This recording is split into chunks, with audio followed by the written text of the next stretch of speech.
असं आहे की हे अधिवेशन सुरू झाल्यापासून आम्ही आघाडी म्हणून एकत्र आलो नव्हतो। प्रत्येक अधिवेशनमध्ये आम्ही एकत्र येत असतो, परंतु मध्यंतरी आदरणीय पवार साहेबांची तब्येत बरोबर नव्हती।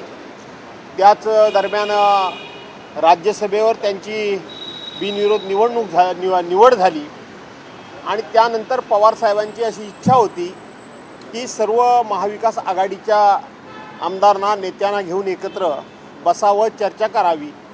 आणि या आजच्या ह्या बैठकीला आदरणीय उद्धवसाहेब ठाकरे देखील आलेले होते। तिन्ही पक्षाचे लोक होते। आज देशामध्ये इराण आणि अमेरिका यांचं जे युद्ध सुरू आहे त्या युद्धासंदर्भात सुद्धा आम्हाला आमच्या दोन्ही नेत्यांनी माहिती दिली।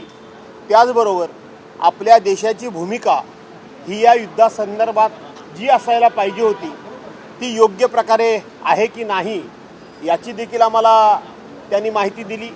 त्याचबरोबर विधिमंडळाचं अधिवेशन सुरू असल्यामुळं विधिमंडळामध्ये आपल्या पक्षाचे आमदार काय काम करतात याची देखील त्यांनी माहिती घेतली।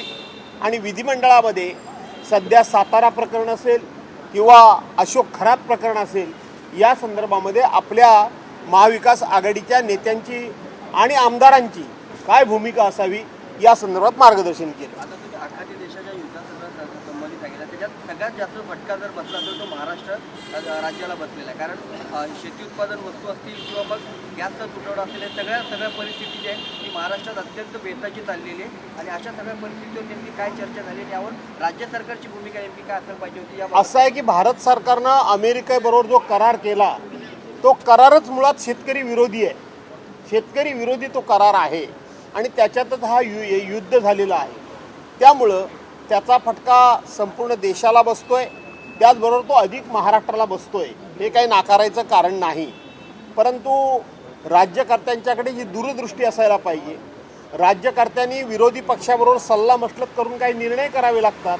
आपण बघितलं असेल 14 वर्षाच्या दीर्घकालीन राजवटीमध्ये भारतीय जनता पार्टीनं विरोधी पक्ष हा या देशाचं एक अंग आहे, लोकशाहीचा एक भाग आहे असं मानून कधीही विरोधी पक्षाबरोबर चर्चाच केली नाही आणि त्याचे दुष्परिणाम आज देशाला भोगावे लागत आहेत।